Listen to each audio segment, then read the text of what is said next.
बिस्मिल्लाहिर्रहमानिर्रहीम। अस्सलाम वालेकुम। कैसे हैं आप सब? उम्मीद करती हूँ सब अपने घरों में खैरियत से होंगे। Welcome back to my channel. Start करते हैं आज एक खूबसूरत से दिन को। तो यहाँ पर जी मैं नाश्ता बना रही हूँ। रोज़ मैं फ्राई एग खाती हूँ, तो मैंने सोचा है क्यों ना आज हम ऑमलेट ट्राई करें। और जो सिंपल सा ऑमलेट होता है, नमक मिर्च और बस नमक मिर्च वाला ऑमलेट, वो वाला मैंने यहाँ पे आज टोस्ट के साथ एंजॉय करना है।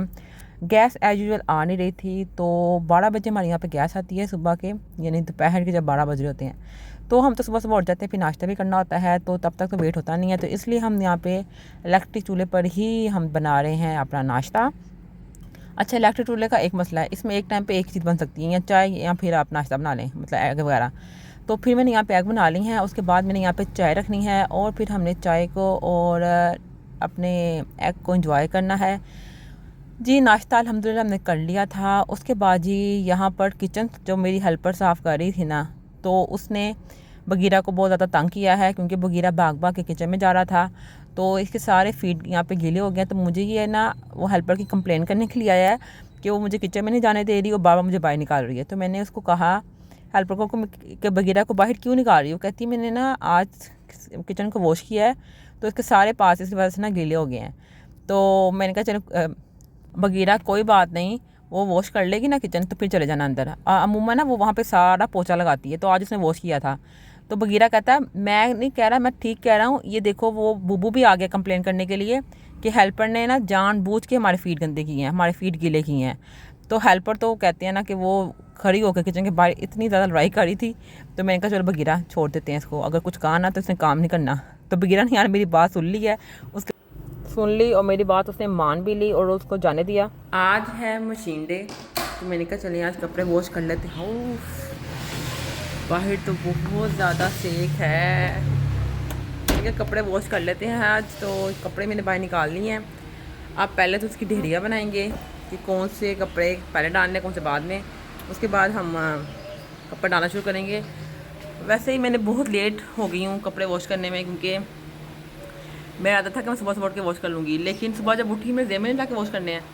ज़ेल में अब आया है, तो मैंने कहा चलें अभी भी टाइम है, धूप बहुत तेज़ लगी हुई है, तो कपड़े डालेंगे शाम तक इंशाल्लाह सारे सूख जाएंगे।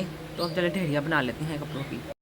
सफ़ेद कपड़े मैंने एक जगह कर दिए हैं, और रंगदार कपड़े मैंने एक जगह कर दिए हैं, यानी दो ही गेड़ आएंगे मशीन के और कपड़े जल्दी से वॉश हो जाएंगे। ऐसे बनी तो ये दो ढेरियाँ ही हैं, ठीक है, लेकिन जब आप मशीन में डालते हैं ना, तो मशीन क्योंकि वो है ऑटोमेटिक है, तो वहाँ 15 मिनट का भी अगर आप उसको राउंड देते हैं ना, तो वो आधा घंटा आराम से ले जाती है। और अगर आप 1 घंटे का राउंड दें तो वो 1.5 से 2 घंटे आराम से ले जाती है। तो फिलहाल अब हम इसको चलते हैं मशीन में डालने।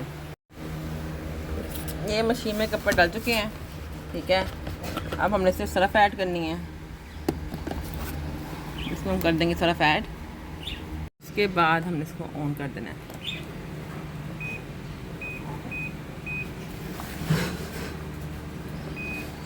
चलो जी, मशीन स्टार्ट हो गई है। मैं सिर्फ 15 मिनट का घेरा दिया है, और ये 15 मिनट में मुझे 30 से 45 मिनट लग जाने हैं, मुझे ऐसा लगता है। ऐसा लगता है नहीं, बल्कि ऐसा ही होता है कि बहुत टाइम लेती है वॉश करने में। तो चलें जी, आहिस्ता आहिस्ता करके हमें सारे कपड़े वॉश करके तौर पर डाल देने हैं, और फिर सुकून हो जाएगा। तो यहाँ एक घेरा तो निकल आया है कपड़ों का, तो मैंने कहा चलें जी इस घेरे को तो हम ज़रा तारों पर डाल देते हैं ताकि जल्दी जल्दी से सूख जाए। पहले मैंने सोचा सारे कपड़े इकट्ठे डालूंगी, फिर मैंने कहा नहीं, एक एक करके ना जैसे जैसे घेरा निकलता जाता है ना, तो हम ना साथ ही कपड़े तारों पर डालते रहते हैं ताकि जल्दी से कपड़े सूख जाएँ। और ये मैंने दूसरा घेरा डाल दिया है और सरफ भी डाल दी है, और अब मैंने इसको मशीन को करना है ऑन। और मतलब ध्यान बाहर लगा रहता है कि कब टींटी हो और हम बैठ जाएँ। तो उतनी देर में मैं बाहर ही थी, तो मैंने देखा कि बाहर नॉक हुआ है, तो कोई आया था। तो ये जी कौन आया था? हाँ जी जी, ये आए हैं, मतलब अंकल आए थे गोश्त देने के लिए, मतलब कसाब, ठीक है। तो पापा ने गोश्त भेजा था, तो ये मैंने गोश्त रख दिया अंदर। तो वो अंकल कह रहे थे कि मुझे पानी दे दें, तो मैंने कहा अच्छा ठीक है। तो ठंडा ये यख पानी की बोतल मैंने अंकल को दी है। तो यह अंकल तो बाइक पर आराम से बैठ के थे, तो जो साथ लड़का था हेल्पर, वो पानी लेके अंकल के पास जाके बैठ गया। उसके बाद जी देखते देखते मैंने देखा सारे कपड़े वॉश होते जा रहे हैं आहिस्ता आहिस्ता। और यहाँ पर जी ये कुछ चीज़ें हैं जो मैं आपको दिखाती हूँ। एक्चुअली ये मेडिसन्स हैं, तो मेडिसिन किसकी है और ये इंजेक्शन इतने ज़्यादा क्यों हैं, ये बहुत ही लंबा चौड़ा मतलब बातें हैं जो मैं आपसे किसी डिटेल व्लॉग में करूँगी। तो तब तक बस आप मेडिसिन देख लें कि ये मेरे बच्चों की मेडिसिन है और ये मैंने उनको खिलानी है।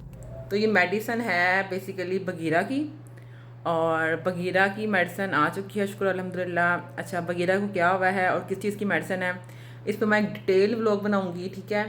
और शुक्र है मिल गई है, क्योंकि आज उसकी लास्ट डोज थी जो मैंने मॉर्निंग में उसको दे दी, और अब मतलब फिर 15 दिन की मेडिसिन उसकी आई है। तो अच्छा, तो अब जैसे वो रास्ते में से ना फिर वो ना आलू वाले नान लेकर आई है। ये रहे आलू वाले नान, इसको भी हम सर्व करते हैं और साथ हम मक्खन के साथ एंजॉय करेंगे। ये हैं जी नान, बड़े मज़े के, ठीक है, क्रिस्पी से हैं, क्रिस्पी नहीं है मतलब के नरम से हैं। उसके बाद हमने कहा जी हम ये ब्लू बैंड के साथ इसको एंजॉय करेंगे। और जी ये ब्लू बैंड ओपन हो जाओ, ये ब्लू बैंड है जो उसका हम एंजॉय करेंगे। चलिए जी बाहर चलते हैं और इसको एंजॉय करते हैं। और यहाँ पर जी मैं एंजॉय करने लगी हूँ मज़ेदार सा आलू वाला नान। अच्छा, आलू वाला नान हर जगह से अच्छा नहीं मिलता, लेकिन ये जहाँ से भी मेरी सिस्टर लेकर आई ना, बहुत ही मज़े का ये नान था माशाल्लाह से, अल्हम्दुलिल्लाह। तो यहाँ पर जी नान शान खाने के बाद मैं बाहर आई हूँ, कपड़े वॉश हो रहे हैं। साथ ही मैंने कहा कि ये दो जो है ना मेरी कैट्स के सोने के वो बने हुए हैं बेड डाउन के, तो ये बहुत ज़्यादा गंदे हो गए हैं, क्योंकि जैसे ही सर्दी ख़त्म हुई थी ना तो मैंने इनको ना बाहर रख दिया था और उसके बाद मैंने इनको देखा ही नहीं। और मेरी नज़र पिछले दिनों पड़ी है तो मैंने देखा इनका इतना बुरा हाल हुआ था। तो मुझे मम्मा ने भी एक दो दफ़ा कहा था मेरी कि ना अपने ना बच्चों के बेड बाहर से ले आओ, क्योंकि ये अंदर वाले बच्चों के बेड नहीं है, ये बाहर वाले बच्चों के बेड हैं।